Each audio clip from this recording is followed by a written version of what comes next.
ESPN and the Professional Bowlers Association present the championship round finals of the Greater Harrisburg Open. Starting from the number 5 position and searching for his first career PBA title is 30-year-old Dave Traber of Woodstock, Illinois. His opponent in tonight's opening match, the 1989 PBA Rookie of the Year, Steve Hoskins. Making his first ever appearance in a PBA National Tour event, Brian Davis will test his talents for the very first time in championship round play. Meanwhile, defending champion Bob Vespi is back and looking to make it 2 in a row here in Mechanicsburg. And the tour's hottest player, Walter Ray Williams Jr., who tossed a record 4 perfect games this week, will be shooting for his 2nd straight title and his 7th win of the 1993 campaign.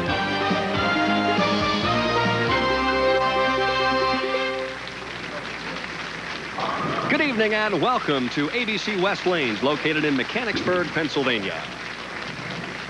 Hi, everybody. I'm Denny Schreiner, along with PBA Hall of Famer Mike Durbin. And, Mike, we're located in Mechanicsburg, which is right across the street from Harrisburg, which is right down the road from Gettysburg. But this week it is Strikesburg. 2,300 games, a record 2,300. Most cities don't have 2,300 games in an entire season. Well, like you say, Dan, it is a PBA record. There was another PBA record set this week. Our tournament leader, Walter Ray Williams Jr., who else, had 4 300, breaking the record of 3 set by a number of different individuals. He's trying for his 7th victory tonight, which would put him within 1 of another PBA record, 8 for Mark Roth back in 1978. Last year, Bob Vespi won the tournament here by shooting .279. He has qualified second, and he's trying to do something that's very difficult to accomplish on the national tour. That's come back and successfully defend. He's got a good chance, though, Dan, but he's not had as good a year this year as he did last. He hasn't won since he won right here a year ago. Last year, he made about $136,000. This year, it's under $50,000, but 20 more added to it tonight would make it a decent year. All right, Michael, our top 5 averaged 230 plus on this pair of lanes. We could see some fireworks tonight. We're ready for the start of match number 1, featuring the 1989 PBA Rookie of the Year, Steve Hoskins, and a man looking for his first title, Dave Traber. All right, championship round pair, 33 and 34. Strikes aplenty this week. Mike, I know you bowled on the tour a lot of years, but 2,300 games in a single tournament? Yeah, I think the most I ever had was back in South Bend back in 1971. I think we had 11 or 12. That's when Barry Asher set all the scoring records. Right. You got a real contrast in styles here, with Hoskins being the power player, circling the ball out to the channel and back, and having it roll out like that one did right at the pocket and still destroy the 5. And Dave Traber will be moving over to the right and throwing bullets right up the channel. Hoskins averaged 248.5 on this pair of lanes. Dave Traber, a mere 232.7. Our tournament leader, though, only averaged 219 on this pair, so...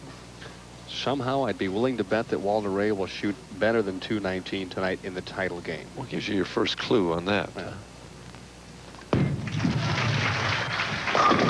Traber up and at him, so 2 contrasting shots, but 2 strikes. Dave Traber is a very conventional player. Holds the ball right there. Pushes. Now it's kind of late in the timing. Now as he gets the next to the last step, we can see the ball right up here. Here's his pivot step, right, ready to go. He'll push through with a slide. Very little knee bend, a little bit of bend at the waist. Not exactly the way I would teach it, but he gets the job done. Too far right. Averts the washout, but is left with the 1-2-8. See, he knows for him lane 33 is much tighter. So he's trying, what he's thinking in his mind, then, is he wants to keep his speed throttled down on lane 33, because his tendency under pressure is to throw it harder. Hey, watch this. He's trying to hit about the 3rd board and got it out almost to the 1st. He's fortunate he didn't have a washout. Makes the 1-2-8 easily, but that's not what he wanted. He wanted to get off with that quick double. Dave won all 8 matches in round number 5, which would be the 2nd round of match play to help catapult him into the top 5 position. His first round of match play, he won 7 and tied 1, and would have won the 8th game if he'd got 8 on the last ball. He got 7 for the tie. I think he won the first 2 of the 6th round, so that would have been 18 games in a row. Meanwhile, he's in trouble here to start match number 1. Oh, Dave, it's just a double. There are a lot of strikes thrown tonight. we can see, here's the 12-foot line right here. He's in front of that, taking 5 steps, holds the ball very low.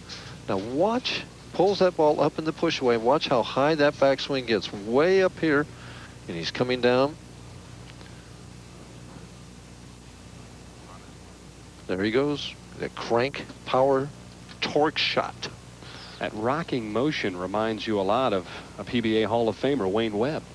Yes, it does. Hooks it more than Wayne, though. Both players very powerfully built. And Hoskins starts with a 3-bagger.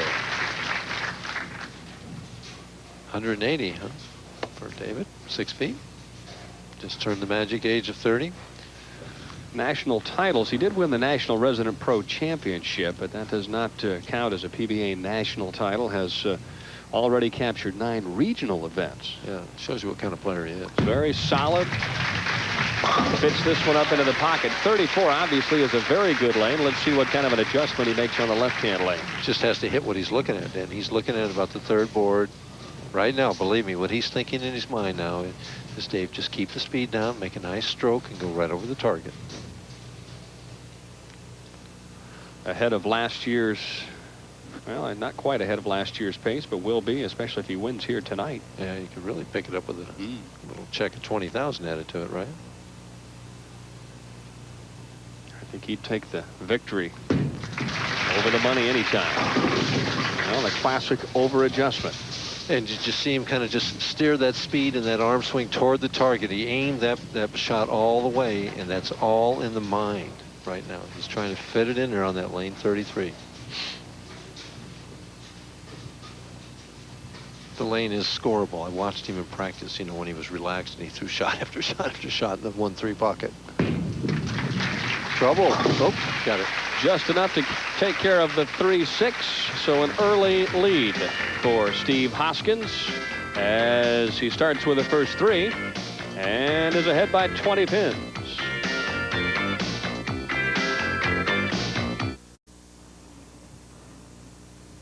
Quick look at Steve Hoskins at 5'5", 150 pounds. I got to question that, Dennis. Yes. Oh, you do? 150 pounds. Steve looks a little bit heavier than that to me. All right.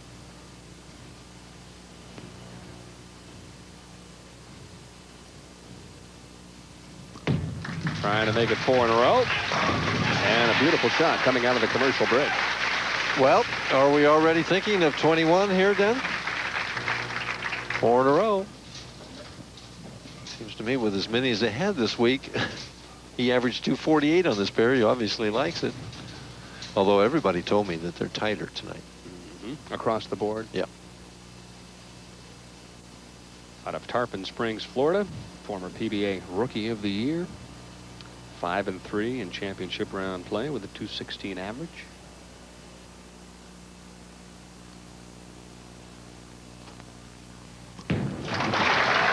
Here it comes.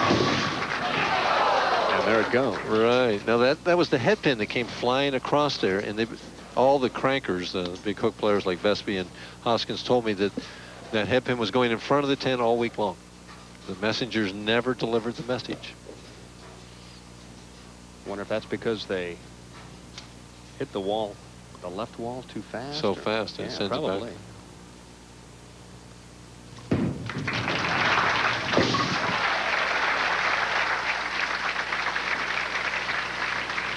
Watch the head pin, Den. It goes flying to the left sideboard. Comes off there like a bullet. Hit something. It looked like it hit another pin, and that pin knocked it out in front of the 10. Usually that messenger is fairly reliable.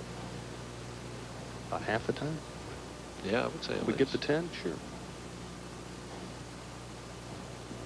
Traber trying to send a message of his own that he's still in the match. And as I say that, he leaves a solid 9 pin on his favorite lane. Yep. Melissa, looking on. She's been through this before. This is his 9th appearance in the championship round. He still has 0 titles, although he's won 6 games. His record is 6-8. Yeah, with a 219 plus average, so he's bowled reasonably well in the championship round. He's just run into people and bowled a little better. Right. As of right now, you know, he's trailing by 30 pins. Halfway through the game, he's looking still for his first double. See if he relaxes now in this left lane and makes a quality shot now that he's not on a strike. The first double is always the toughest one to get.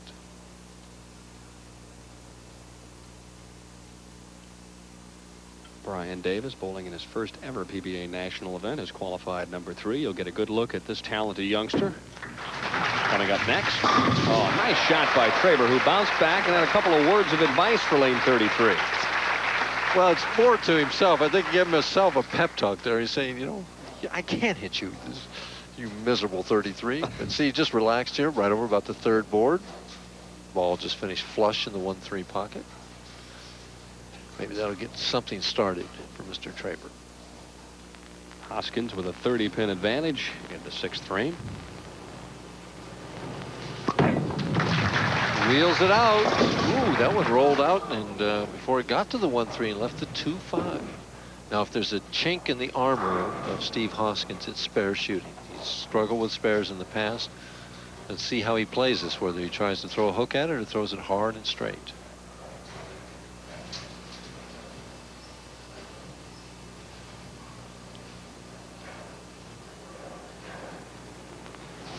Certainly took a lot less time, but he goes with the hook shot.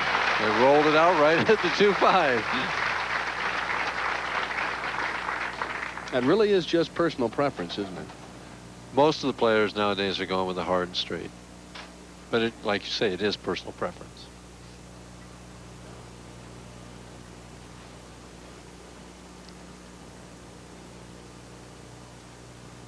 A rarity, a player in the top 5 that didn't have a 300 game.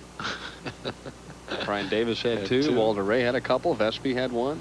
Walter Ray had 4. Oh, that's what am I thinking?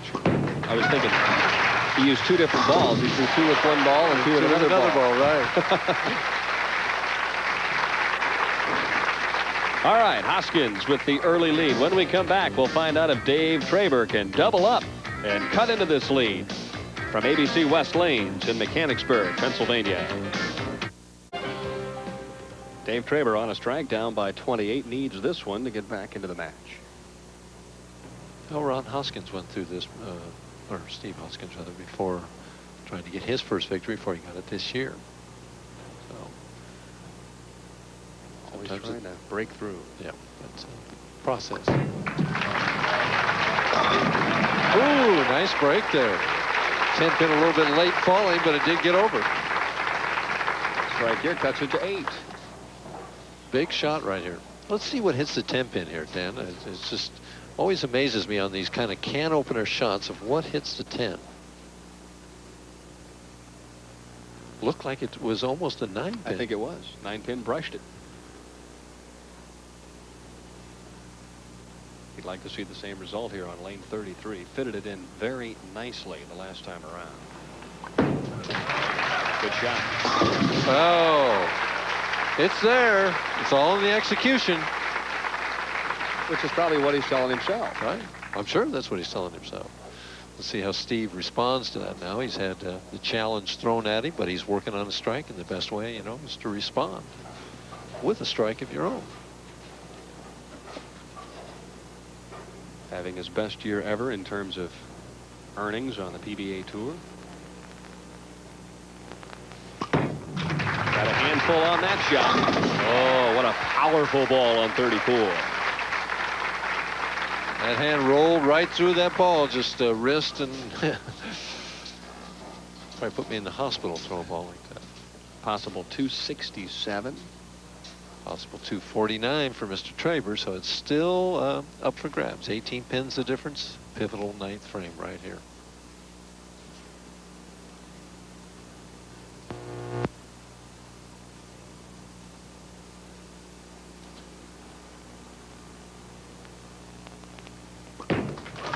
Trying to load it up. Oh, ball looked like it was gone for lost, and all of a sudden it made a left-hand turn, and I think even Hoskins was surprised. And it almost went too high, Dan, because he tripped the 4. Look at how far left he is, how high that backswing is, and it goes so far right. Now that makes that left turn. Watch the 2-pin. Comes off the wall and gets the 4 with the neck of it. David has to strike right here, knock it back to 18 pins. Has to strike.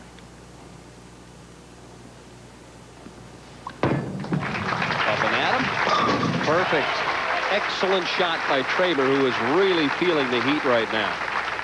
Well, he's got the opportunity to finish this out and make Steve strike to win this match. So right now, it's who can perform in the 10th frame. 18 pins down. In order to have any chance, he's got to have this one, Denny. This gets it under 10 pins.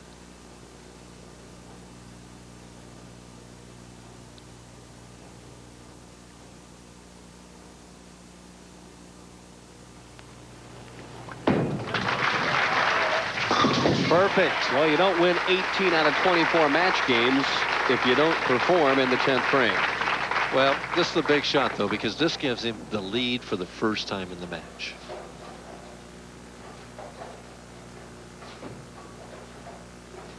A real psychological boost if he can throw a strike here. Oh, yeah. Puts him in the 240 bracket.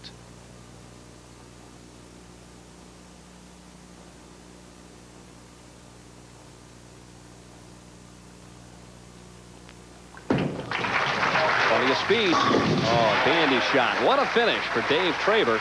One more, and it's a game of 249, and he'd really be disappointed if that wasn't enough to win. Well, right now what he's thinking, though, is he needs 8 or better to make Hoskins strike.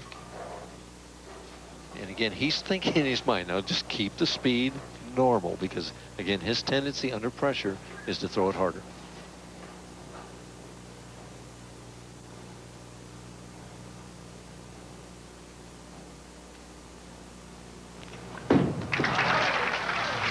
Perfect. Great finish. From the 6th frame all the way through the final shot. Nothing but strikes for Dave Traber. Now all he can do is sit and wait to see what Steve Hoskins does. Right. Out of his hands. Helpless feeling. Yep. He's not even watching.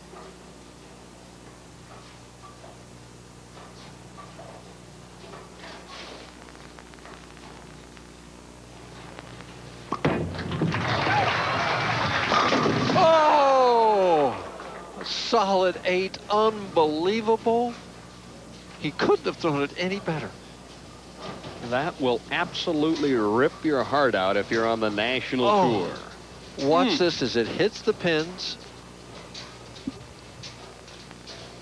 I mean, you talk about a handful, Dan. That ball just finished flush. What some say is the only true tap in bowling, which I never have believed, but it definitely was a tap. Steve Hoskins can only talk to himself after a perfect pressure shot on lane 34. All he's thinking about is, hey, I'm on to the next game. And with a strike here, would shoot 246 and lose by 3. Oh, Steve Hoskins has to be as disappointed as a player can be out here. Great opening match. Traber coming from behind to win 249 to 246. When we come back, Mike Durbin's average builder.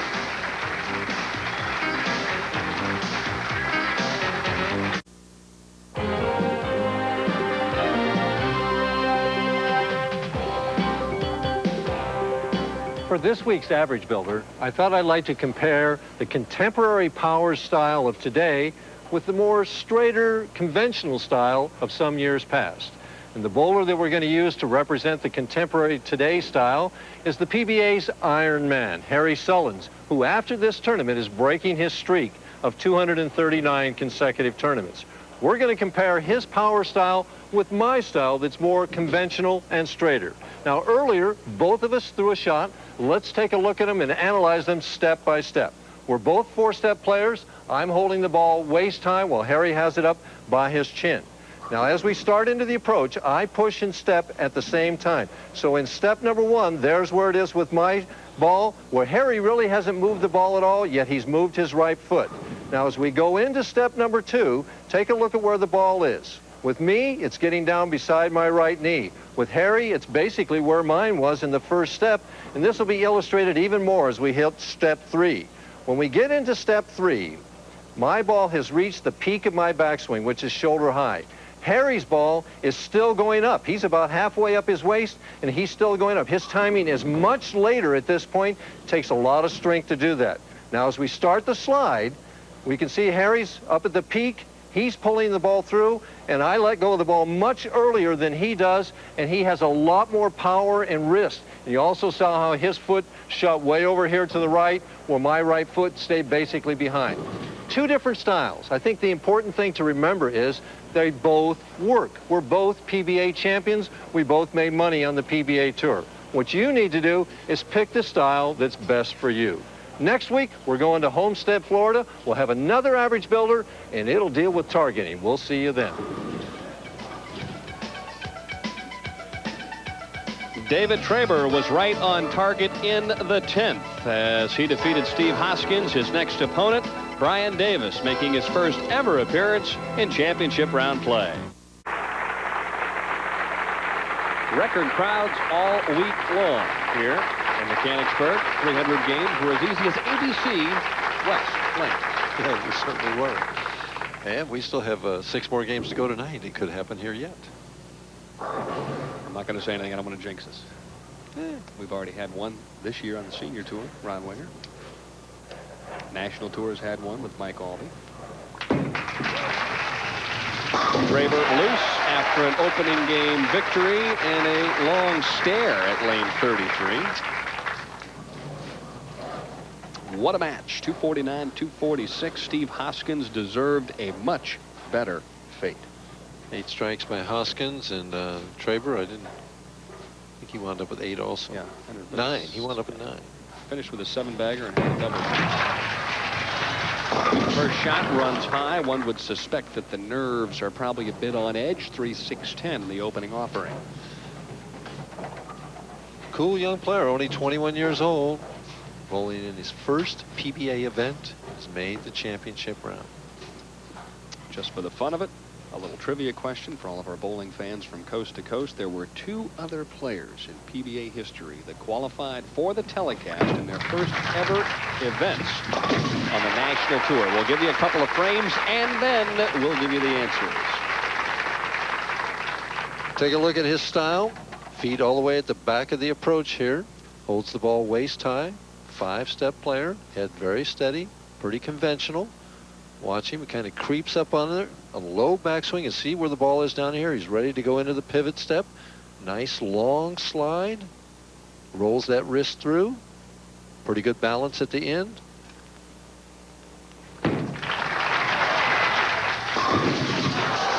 Leaves the 10-pin on lane 33. All this youngster did last night was shoot back-to-back 300 games, and at one point in time through 30 consecutive strikes. Was really intimidated by the moment, wasn't he?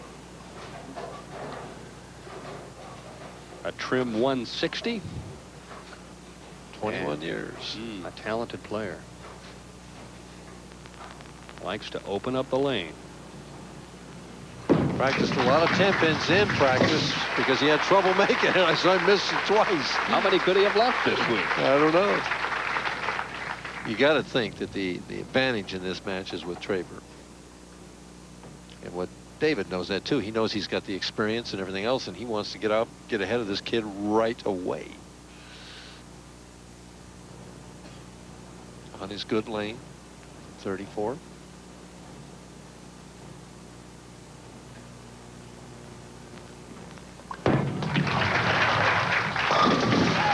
Nice start. Took advantage of it, didn't he? I mean, he wants to come right back now and get the next one. Methodically marching to what he hopes will be his first PBA National Tour title.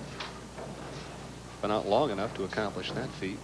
Well, he knows what it's like to win 9 regional titles. His brother, Dale, by the way, has won, I think he won 3 regional titles in a row and finished second in the 4th one.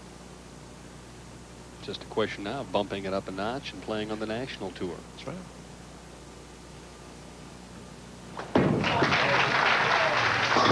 Ooh, good shot. Lays the 4-pin.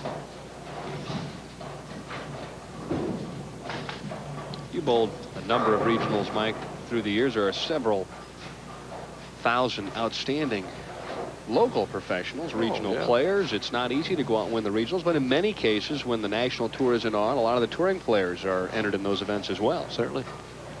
The competition is good on those, and these guys are quality players in the regional program. A lot of them starting out there. It's a training ground for the national tour. That's the idea behind it. And it's also an opportunity, though, for the guy, the local pro that wants to stay at home, that he can bowl on the weekends and still keep the job and the family.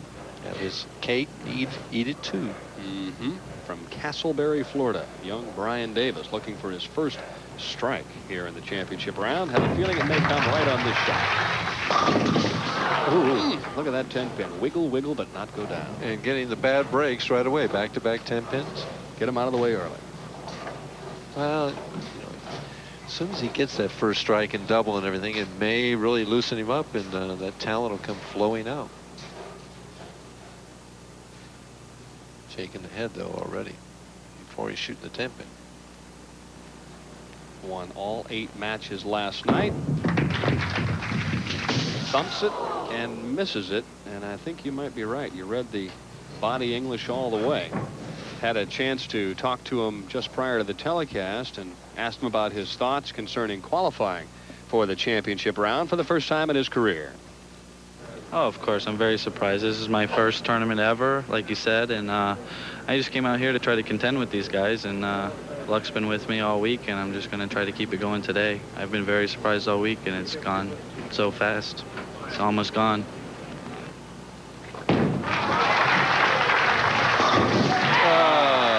That's what he wanted after missing the 10. A strike in the 4th, trying right the ship a little bit as Traber jumps up.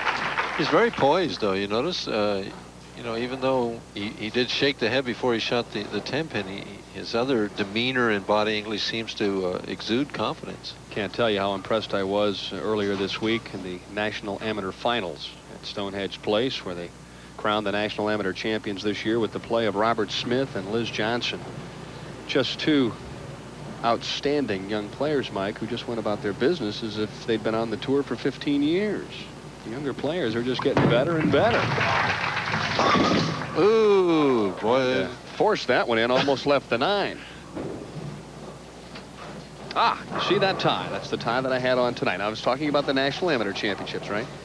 There's a man that dresses as well as anybody I've ever seen, the brand new ABC president, Ted Malonis, right? So I introduced Ted several times during the week at the dinners and all the functions, and every time I introduced him, I talked about what beautiful ties he was wearing. So at the final dinner, he came up, gave me that tie with, of course, the Nebraska pin. He is from Omaha, Nebraska, the home of the College World Series on ESPN. So, Ted, thanks for the tie, and I want to start to talk to you about a new automobile somewhere down the line. Well, you notice he has good cars, too, yes, is that it? Well, anyway, thanks, Ted, for the tie. All right. 5th frame, 21 pins. Traber looking to get a strike up there. Well, that ball seemed to hang a little bit. Again, the speed. He picks up that speed a mile or 2 per hour, and it doesn't make it up the hill. Did it look like he got that ball a little inside of his target or no? Hard to tell from this angle, Dan. I mean, it looked close to his target. It just looked a little firmer to me. At the 2-4, changes balls, no trouble.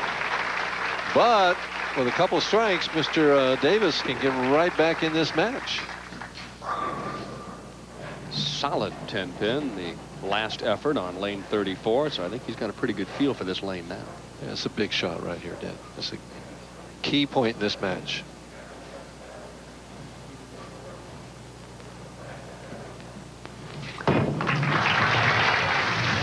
All right. Well, this gentleman is accustomed to throwing strikes, especially here. I mentioned he had back-to-back 300s, and I talked to him about it.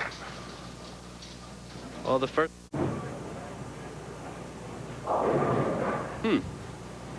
Where was I? I don't know. Where were we? Remember. I hope we got those 2 out. We went to an unscheduled break there. It was Butch Soper and Jack Jurek, the 2 PBA players to make the championship round in their first ever appearance.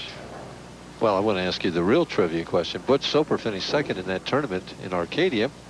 And can you tell me who won the match? Pardon me? Can you tell me who won the tournament? No, I was busy listening to our producer. Who did?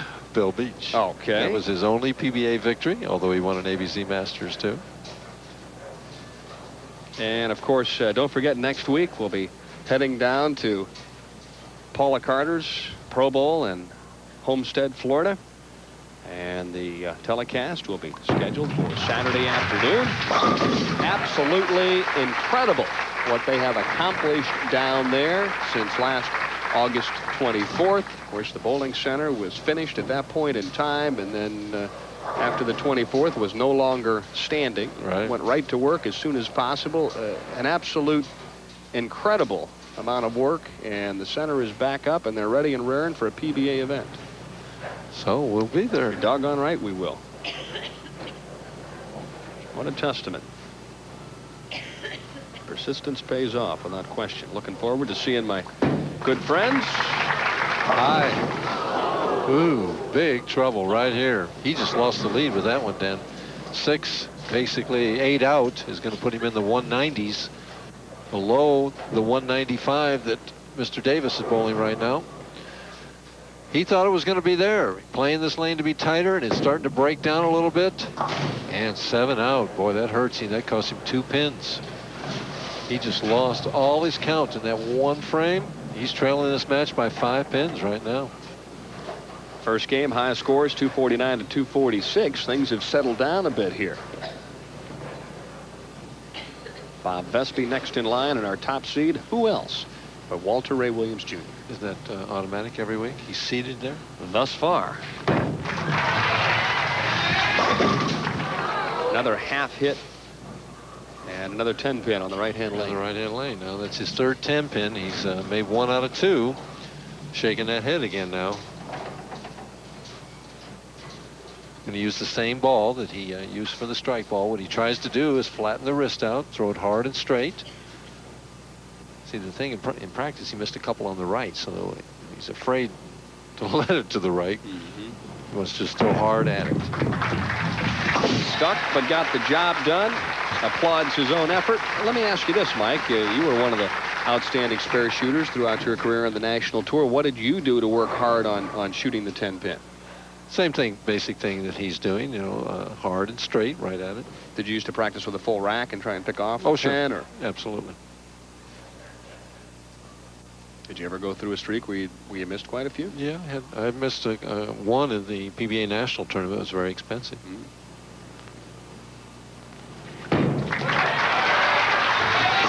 Best way to make the 10 is not to leave it. Yeah, I always went by that philosophy. It didn't work real well, but well, Traber's got to get his act back together right now. Trailing by 4 pins, 8th frame. Again, it's coming down to the crucial frames. And whoever performs down the stretch on the PBA tour normally advances up the step ladder. Dave, very serious individual. He takes his bowling intently. Fights out the 10 on the right-hand lane, so mission accomplished in the 8th frame. Now it's time for a double in the 9th. Well, this is the key shot of the week coming up right now for David Traber. He wants to continue on and go on to the next match and have an opportunity to win his first title, whatever. He's got to strike right now. Last effort on lane 33 turned out to be the big 4. Right.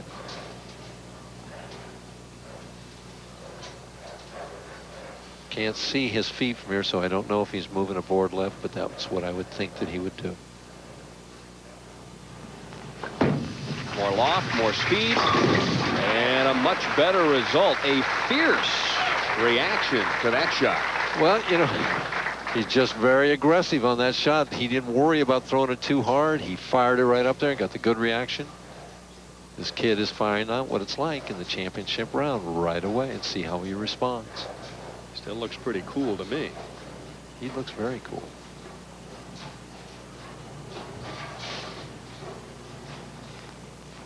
Leaving the 10 pin. Not this time.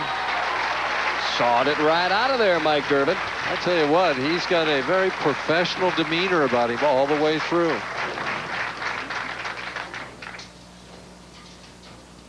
Watch it. It hits about board 16. You know, not absolutely dead flush. The 6-pin still goes to the side, comes off that sideboard, and the neck of it gets the 10. That gave him the lead by 4. Off the sheet for a possible 224. A couple of strikes and count, and he shuts Traber out. Oh, the solid 10. He thought it was there. It was there. It just didn't carry. Gave it the room. Watch the 6-pin, second from the right. 3-pin hits it. Just by a whisker. Ball missed took it. that 3-pin straight back. Did you see that? I missed that. Powerful shot. More relaxed effort at the 10, but with a strike here, a game of 203. Well, it's up to Traber. He's got to have the first one in the 10th to win the match. Davis eyes the scoreboard, realizes where he stands at this point in time. Well, if there is good news for Dave Traber, he'll be on the right-hand lane. Right. Although Brian does need 7 on this ball. 7 or better.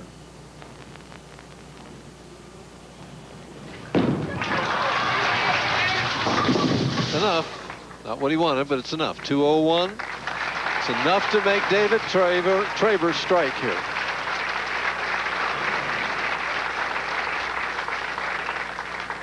Same pre-shot routine. Just go up and execute. That's what he's telling himself. Again, his tendency under pressure is to throw it harder.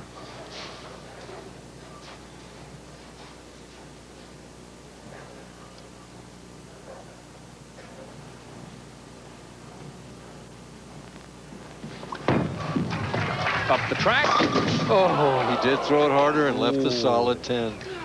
Ironic that in the last match, his opponent needed the strike and left the solid tap. And this time he needs the strike. Not a solid 8, but it's still a solid tap, the 10. Disappointment, disgust after an outstanding shot. And you go back to that 7th frame, Dan, that he wasted 2 pins by getting 7 out rather than 8 out. Rooting it on and says, oh no, but he would have 2 more pins at this point if he'd have made the 4-7 instead of just getting 1. Could have struck right here to have a tie match. You and I talk about it so often. Count early in a match doesn't seem like much. We're a little frustrating at times. You kind of just get up and throw it, but when you come down to the 10th frame, you need a stick or 2. You'd like to have them on hand. Nice performance by Dave Traber. Another outstanding match. Final score, 201-198. The youngster from Castleberry, Florida, will advance to take on Bob Vespi, and our Mike Durbin will chat with our top seed, Walter Ray, when we come back. 201-198. Brian Davis edging Dave Traber, who left a solid 10-pin in the 10th frame. Terrific match. Traber had defeated Steve Hoskins in the opening game, 249-246, so he ends up in 4th place. Don't forget, next week, the PBA Tour wraps up the summer tour down at Paula Carter's Pro Bowl in Homestead, Florida. All the action begins at 5 o'clock Eastern Time, Saturday, August 28th. A bunch of 300s this week, 20 to be exact, a record 2,300 games, and let's take a look at the folks who rolled them this week.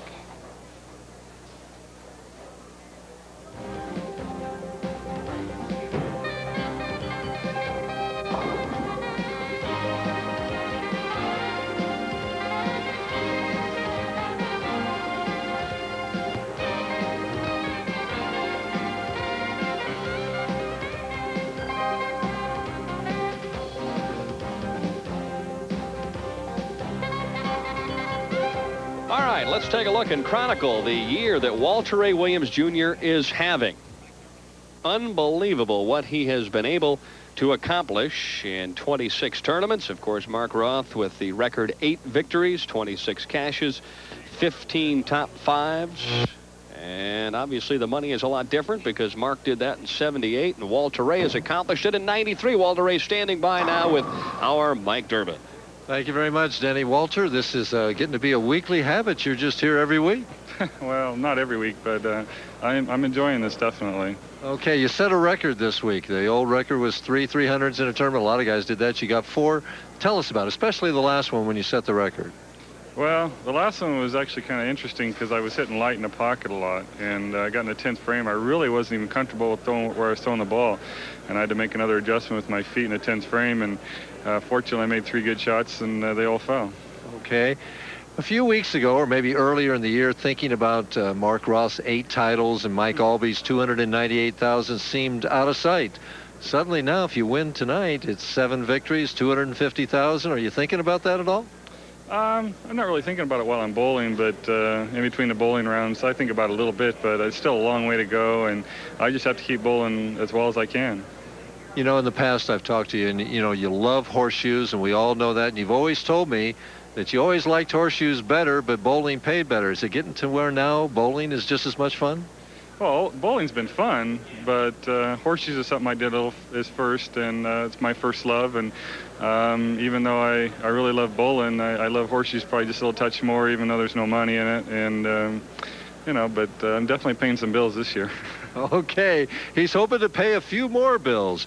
In our next match, we're going to see if the young Brian Davis can beat the defending champion here, Bob Vespi. We'll be back right after these messages. We now move into the semifinal match. Defending champion Bob Vespi takes on newcomer Brian Davis. Very cool. We watched him in the break door go over and get a drink of water, and his hand was just as steady as could be. Those young nerves.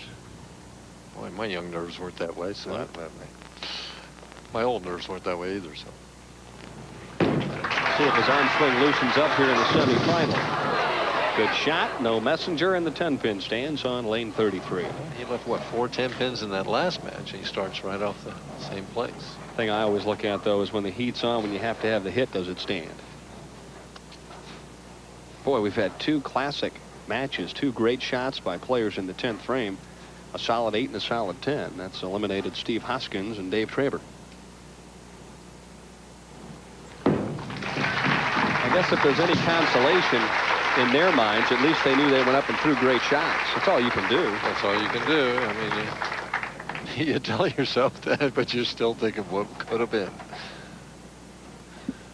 And here's Mr. Hook.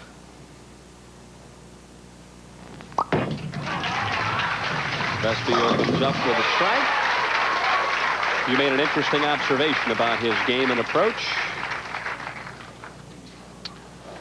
As you see that he's got a black shoe and a white shoe, only because he thinks he can slide better with the white one. Holds the ball right about waist high. It's a 5-step player. Near the back of the approach. Watch how short his backswing is. As he gets right back here, the elbow is bent right here. Really no backswing at all. He goes right into the power step.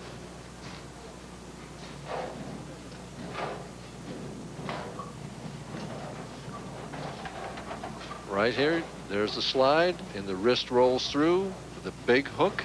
Didn't work too well on lane 33, but he made the spare. All right, now I mentioned my good friend Don Carter, who we'll see next week down at Homestead. He didn't have much of a backswing. And Did Don used to hook it like that? No. Nope. Only kidding, Don.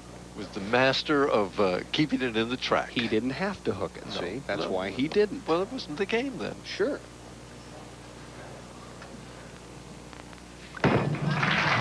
Little straighter. Wonder if there's a line change here by Mr. Davis. No, I think that he just got it in the oil, and that's why we've had a lot of big high scores this week, because you can... Well, why hasn't he been in there the better part of the game? Of game number 1. He tried to circle it the first game. Well, he has kept leaving the solid 10. Well, maybe he has tightened it up. I think we're going to see a few more circle to the right, too. All right.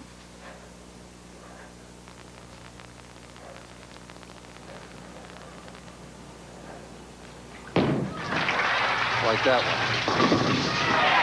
All of a sudden, it's a double, and Davis has the early lead. Certainly not intimidated, is it?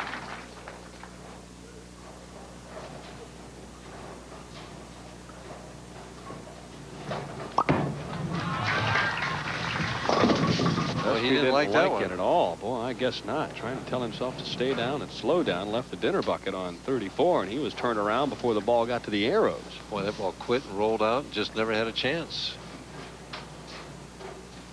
Playing with that hand, you know, he's just saying that, you know, he didn't get the thumb out, didn't get the wrist through the ball. See if he hooks it at this or goes straight. He's going to hook it.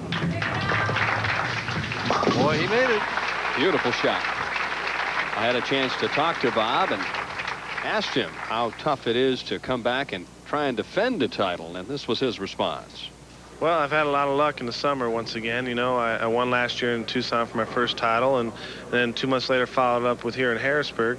But and this year I made the show both times this summer in Tucson and Harrisburg. So, yeah, you know, the confidence that I feel when I come into the center I've already won at, just kind of boosts me along during the tournament. And the fans here were great all week, and the house and the employees were great. And when you feel like you're at home, you bowl better. Aaron shot in the third, but a comebacker in the fourth. Again, it's in the execution with Bob. Getting that wrist through the ball, that unique release that he has. Brian up by 14. And looking to make a little more room. And does. Notice how he swung that one out and came back. So what you're telling me is the strike in the second was a bit of a tug. That's my opinion. Struck, though. 24 pins ahead. Well, you don't have 2,300 games without some area. Come on, let's be honest about this. Yeah, that's very, very true. I mean, we're talking about an arrow or so. Well, not necessarily. I mean, No? Traber and Walter Ray are not aiming at arrows. No. Right now, he's just aiming at the 1-3. And he's hitting it. Yes, with authority. Vespi has got a strike here, Dan, or he's just going to be so far behind in this match he won't be able to catch up. Got it inside. And it hit beautifully. Vespi trying to coax himself to take this thing to another level. He's going to have to come from behind. And Bob does talk to himself. He's a very animated player. That's his dad looking up. You know, I know I'm in trouble when the fathers are younger than I am. I hate to tell you, Mike, it's over. Just ride it out from here on out. Oh, he runs it out, never even saw it. Did you see that? Sure. Trying to send a signal to Brian Davis. But Davis is doing nothing but striking. It's a strike fest here in Mechanicsburg. We'll come back with a few more X's right after this timeout. Leading by 14 in the sixth and on a four-bagger. Well, let's see if that intimidation tactic by Vespi works on Mr. Davis.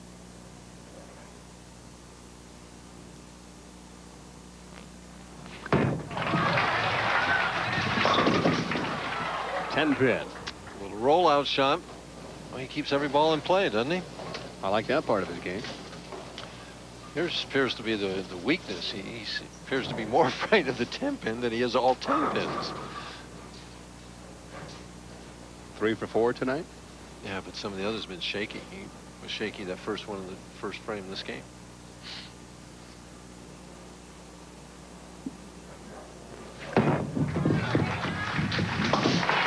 Right on. Just drops it right in there, doesn't it? Drop it in the slot. Well, what's the difference now? 13 pins. It's got to come right back and get something to work on. We see the scoreboard. Vespi working on 3, and we know that when he starts striking, sometimes he never stops.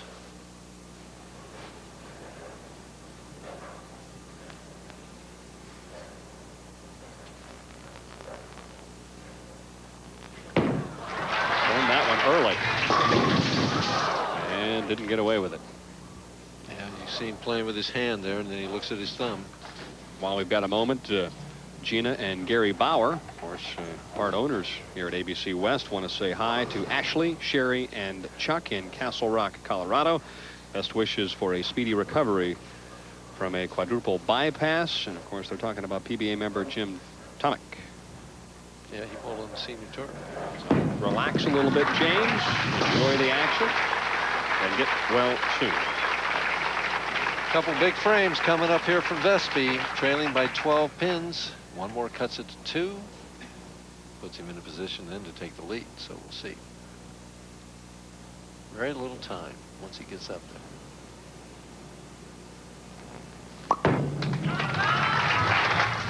Woo! Boy, he lifted that with his whole body. Fingers deluxe. Just popped him that time. 2 pins. This one to grab the lead. Watch Bob on this shot. See the ball spinning as it turns back into the 1-3 pocket. An explosion into the pit of all 10 pins. This for the lead. A lot of top roll and a carry of the 10. Vespi starting to get loosened up. A little smack of the hands right into his face there. Did you see that? Watch the 6-pin. Another board 16 strike right there. And take that, Brian. Let's see what Brian does. A comebacker of his own. Right flush in the pocket in the 8th. Now he'll try and set things up in the 9th frame. He has room for 258. He's got to strike here, Danny. Absolutely must strike.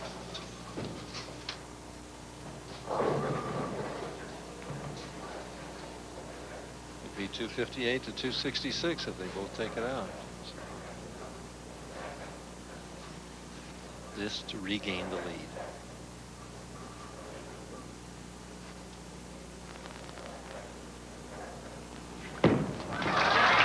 Needs it badly. Got it way outside. Tripped out the 2-pin, and oh, what a break for Brian Davis. Just got quick on that one all the way through, especially at the top of the swing coming down.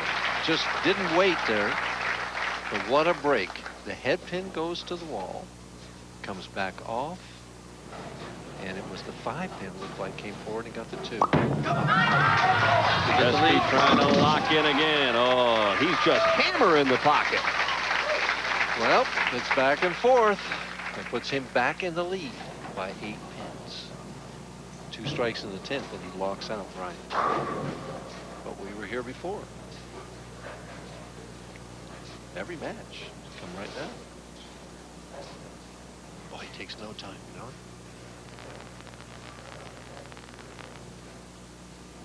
A man that knows what he wants to do. Oh, he thought the 6 was going to slap out the 10, and it didn't quite happen. Okay. Same thing that happened with Brian last time. Traber was unable to answer. Now the shoe flips back to Brian Davis at the 10-pin. Almost missed that when he went so fast. Vespi in rapid fire fashion, if he strikes here, would post 245.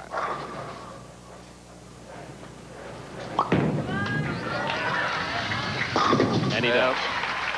So Brian Davis needs a strike, 8, and a spare to advance against Walter Ray. The nemesis tonight on the right-hand lane, the 10-pin for Mr. Davis. It's interesting. We've had 2 quality players need strikes to win the matches in the first 2, an 8-pin and a 10-pin, and now we got a rookie.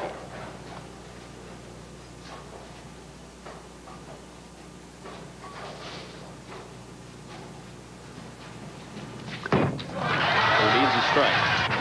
Oh, the rookie comes through against the defending champion.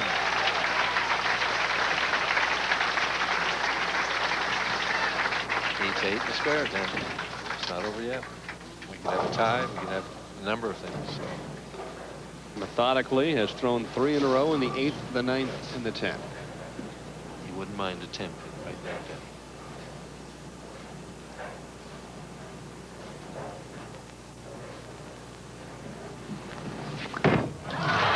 Plenty of room. Oh, that's impressive. It's been a dream week for Brian Davis, and now the dream of bowling for his first PBA title is in the forefront. How ironic would it be if the king of bowling this year got knocked off by a guy who hadn't even bowled a tournament before? Only one player in the history of the PBA has won his first PBA event. 1965. A lefty from out your way. Yes. Mike McGrath. All right, Davis strikes out, finishes big, shoots 258, and defeats defending champion Bob Vespi. When we come back, championship frame, and after that, Walter Ray will look for number 7.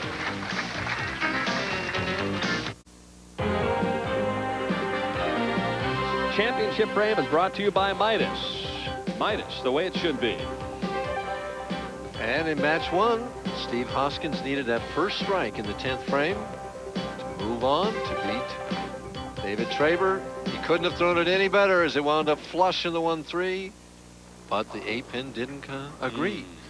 He can't believe it as he looks at it, grabs his head and says, why now? Heartbreak for Hoskins. A perfect shot. He loses 249, 246. It doesn't get much tougher than that unless you look at match number 2. And this time it was Dave Traber.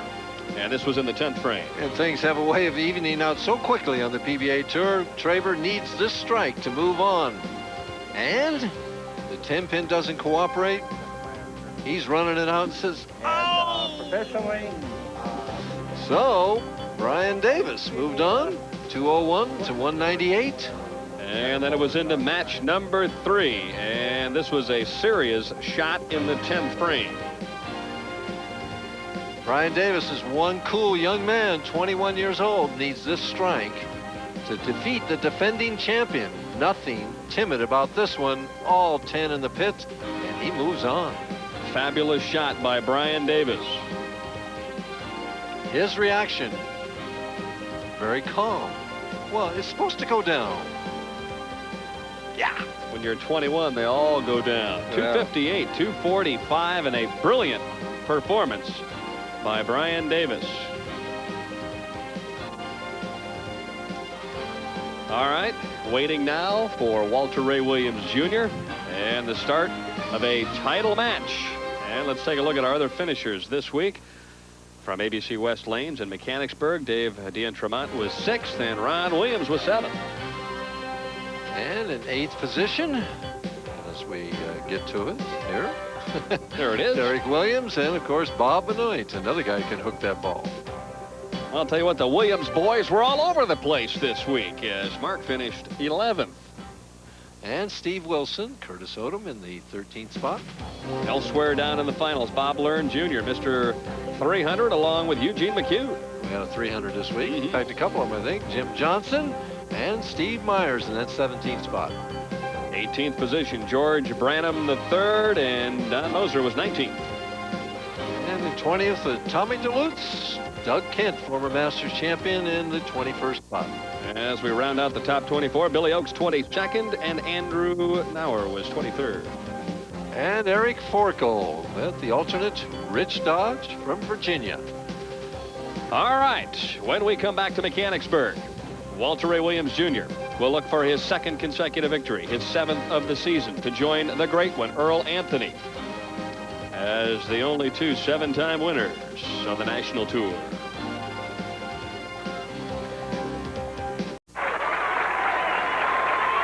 Some serious numbers posted this week in Mechanicsburg. Yeah, those averages are up there. Well, 2,300 games. Between these two guys that are bowling for the title, we had 6 300 games. So, Jeez. That's incredible. Walter Ray comes out, striking. What else? well, I think he's going to have to. This kid doesn't seem intimidated by anybody. We mentioned this in the break. You and I talked about it. Hey, the other 3, you're out there playing. You're in the championship round. This one is for a title. There is a difference. And you're bowling the man who's unbeatable this year. I mean, everybody's afraid of him.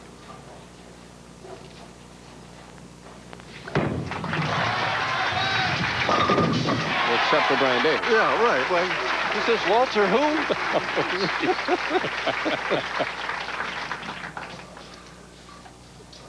Oh, boy. Well, I'll tell you what. I bet you Mike McGrath's watching out there in California. Sure he is. He's constantly critiquing you. Pretty much leaves me alone. Burn early lead. Bang. So much for the pressure of the title match. Reminds me of Mike Albee when he bowled in, when was it out in Las Vegas? What year was that? Do you remember? When he won the PBA national title, beat Earl Anthony and a number of It was others. 80 or 81. I was out there working that. Yeah. Ah, Darrell and Jack. Father and son. Darrell Bauer's thrown a few 300 games in his career. Yeah, won a few PBA titles. Walter Ray up the track. Smash hit on lane 34. Take that, he says. I'm right here, Rook. Yeah, well, You know, his last 9 games on television he has won, and he's averaged 252 for those 9 games. His opponents, I think, have averaged 219. So a double doesn't scare him. Calm, cool, dressed in blue. Confident. Confident. Supremely confident. And loose. Very loose. Bone-crushing strike on lane 33. And what you're looking at right now is a man on a mission. This is a young man on another mission to get his first title. This means so much to him. Spot in General Tire Tournament of Champions. His name going in black on the board. Exemption from any rabbits. Champions banner. Oh, both of them. And both with solid 7s that leave at the last moment. 6 shots, 6 strikes. In this one, you watch your 2-pin, third from the left. It's going to go up over the top of that 7. It never hit it. The 4-pin hit it. Did you see that? It never hit the 7. By a whisker. All even after 3.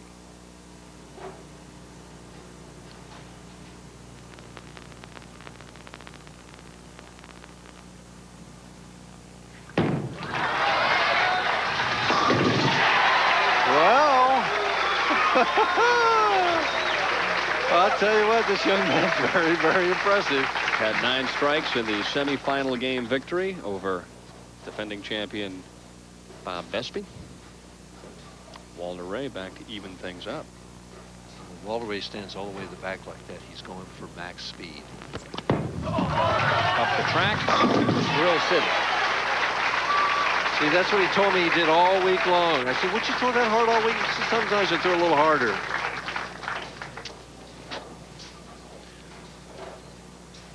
.62, 180. Magic 33.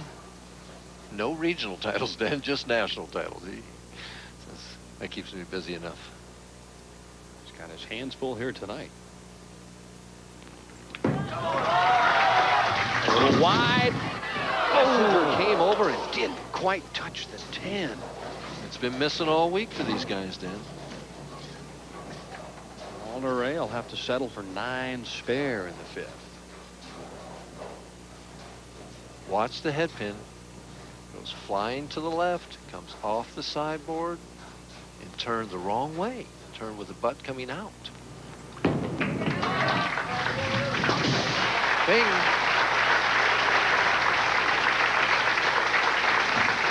His lovely fiance, a bit stoic at this point in time. Well, she's gotten used to watching him win every week.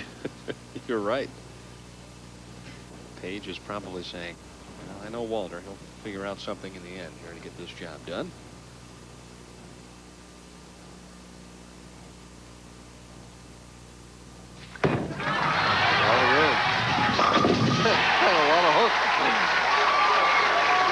Didn't look like his best effort, but the result was pretty nice. All I know is he's perfect through 5, Dan.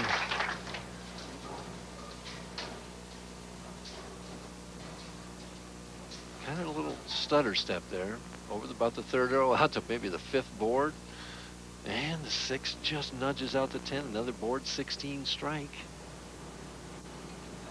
Boy, this is taking 21 pin lead right here. Commanding. Plenty of roll.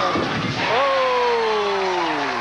6-bagger for Brian Davis, who was trying to unseat the top seed, Walter Ray Williams Jr. 20,000 for first. And if you're one of these two guys, you don't even want to think about second. Not at this point in time. Walter Ray up and at him. Power shot needs to trip the 4 and doesn't. So a couple of pocket hits result in a 10-pin and a 4-pin. Just shows him 1 pin further behind at this point in the match. 22 pins behind.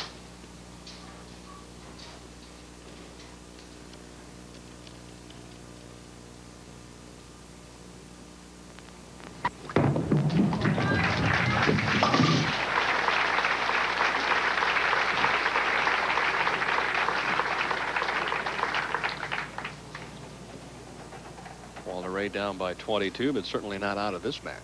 No, but it's getting to where if you can do it with a pencil, you can do it with a bowling ball. He's got to set himself up to keep striking.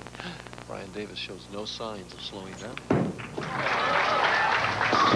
great shot there. A little extra look, a leer, and lean 33. And Brian Davis, on the strength of a 6-bagger, leads by 22.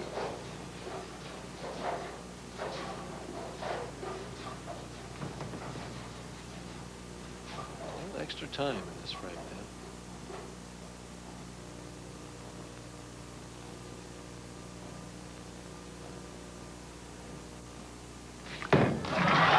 Inside the target.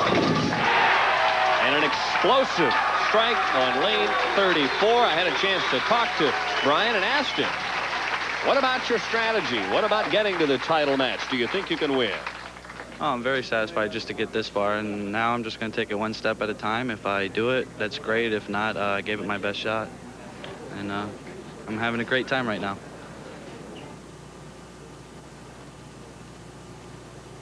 That's an understatement. 7-bagger. A lot of room. Looking for number 8, and he's got it. That's actually 13 strikes in a row if you count the 5-bagger to end the semifinal. The match is not over, though, yet, Dan. This man is a quality player, as everyone knows. He must strike here, though. Walter Ray's got to strike.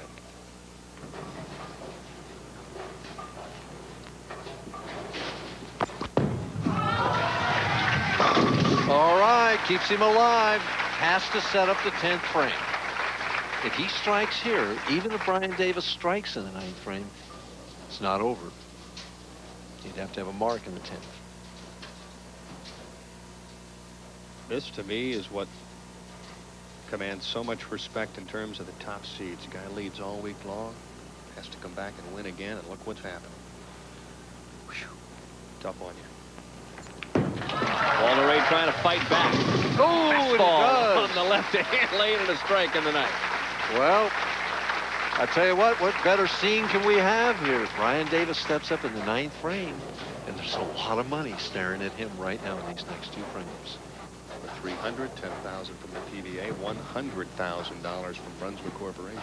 For using the ball and the shirt combination, plus title, Tournament of Champions, everything. 130,000 to be exact. Oh! He's got a shot at it. He's got 9 in a row. And the youngster from Castleberry, Florida, right now will step up in the 10th with a shot to make some serious cash. I'll tell you what, Danny, I've been hearing so much lately about this fantasy football league and everything. Right now, Brian Davis is entering into fantasy bowling world.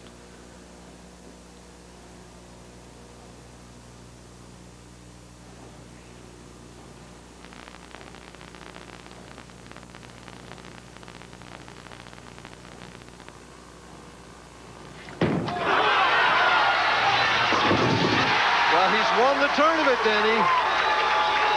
His first PBA victory. Looks up to the heavens, realizes that that's already accomplished. Now what he's thinking about are some serious numbers. Very serious numbers, I tell you. All Walter Ray can think about was a terrific week, a great performance, and what he is watching right now, another great performance.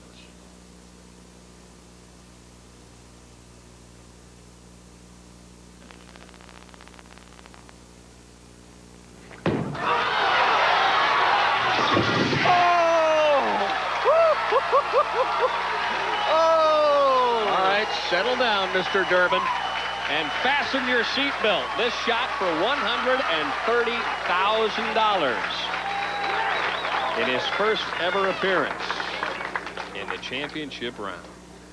I'll tell you what, his heart has to be going so fast. This crowd is so alive. Let's watch and see.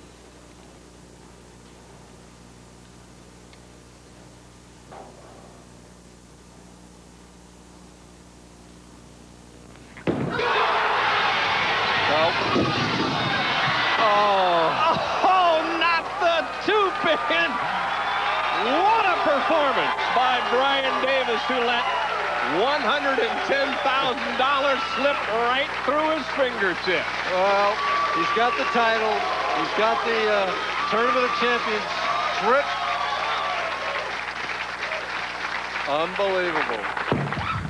What a sensational performance, overshadowing yet another brilliant performance by Walter Ray Williams Jr. What do you do when a guy shoots 299?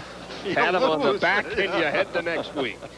You lose usually, doesn't it? Oh, what a show. I'll tell you, I've watched a lot of them, about 350 now in my career on national television.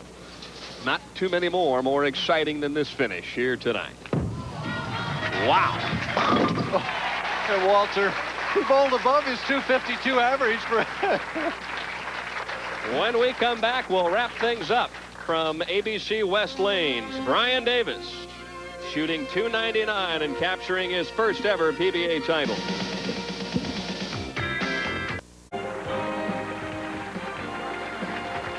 Brian Davis receiving the cheers from the crowd, overflow crowds all week long. A sensational performance. First ever time on national television. He shoots 299. And there to present both check and trophy, Jim Shelley, the tournament chairman, and also Gary Bauer, the president of ABC Lanes Incorporated. He is truly the champion of this year's event. Standing right here as he lets it go, kind of just gets it off his hand, and the ball never bit the lane. It got back to the head pin. A lot of pins standing. They dance around and fall down. The 2-pin only remains standing. That, between that and another $110,000, his reaction, but came off his hand clean, but just wasn't quite in the pocket. What a way that would have been to finish things off. All right, so long, everybody, from Mechanicsburg. Next week, of course, the PBA Tour heads down to Paula Carter's Pro Bowl, located in Homestead, Florida, for the championship round finals of the Paula Carter's Homestead Classic. And don't forget, coming up next,